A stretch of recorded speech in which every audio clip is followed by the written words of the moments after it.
से दबाव बनाने के लिए यूज कर रही है। एक्साइज पे बात हुई, लेकिन मुझे आश्चर्य हुआ कि वहां भी साइड में मुझ पे दबाव बनाया गया कि आप छोड़ दो, आप में क्यों हो। मैंने कहा क्यों? बोले ये केस आपके ऊपर ऐसे ही चलते रहेंगे, नहीं तो। मैंने कहा इस केस में तो है नहीं, ये तो खत्म हो जाएंगे। तो मुझे कहा गया कि साइड में कि सत्येंद्र जैन के पास कौन से केस हैं, सत्येंद्र जैन के ऊपर। आज मुझको 9 घंटे तक सीबीआई हेडक्वार्टर में बुलाया गया था और मसला तो यही था कि एक्साइज पॉलिसी में सो कॉल्ड जो घोटाला हुआ है, सो कॉल्ड, उसके बारे में पूछताछ होनी है, जिसके बारे में बीजेपी बार बार कहती है 10,000 करोड़ का घोटाला हुआ, दिल्ली में 10,000 करोड़ का एक्साइज घोटाला हुआ। लेकिन आज मैंने सीबीआई में जाके देखा, मैंने देखा कि कोई घोटाला तो वहाँ है ही नहीं, घोटाले की तो कुछ मसला ही नहीं है वहाँ। सारा केस फर्जी है, मैं जानता हूँ सारा केस फर्जी है। और आज मैंने सीबीआई में 9 घंटे की पूछताछ के दौरान 9 घंटे जो मैं रहा वहाँ पे, वहाँ भी मैं समझ गया कि किस तरह से सारा केस फर्जी है और किस तरह से इन्होंने पूरी साजिश की गई है।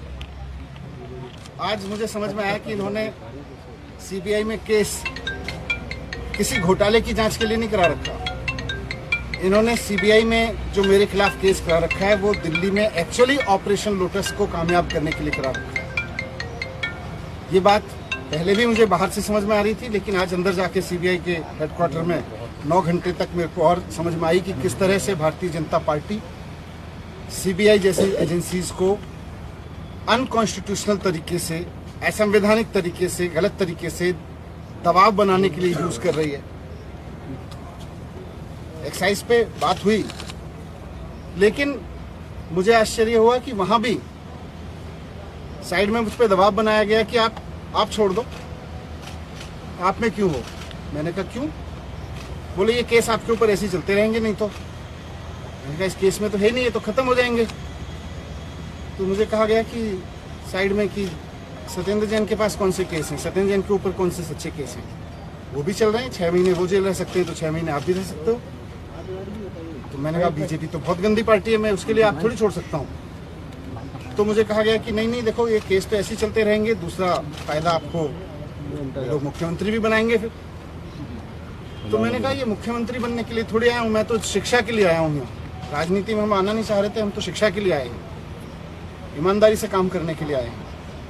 फिर मैंने साफ साफ बोल दिया कि भैया मुझको तो खुशी मिलती है जब दिल्ली के रिक्शे वाले का बच्चा इंजीनियर बनता है, उसमें जो खुशी मिलती है, मुझे सीएम बन के खुशी नहीं मिलती, सीएम बनने के बारे में सोच के खुशी नहीं मिलती। एक दिल्ली की मेड की बच्ची जब डॉक्टर बनती है तो मुझे खुशी मिलती है।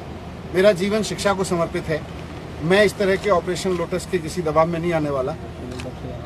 इनको जो करना है करें।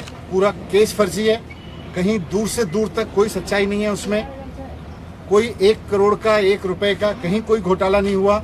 ये बीजेपी वाले कहते रहे और दबाव बनाते रहे 10,000 करोड़ का घोटाला हुआ है, कोई घोटाला नहीं हुआ। आज मुझे वहां से भी समझ में आ गया। सर किसने दिया? सर ऑफर किसने दिया? माइक्स ले लो। आज तक चलो बहुत बढ़िया।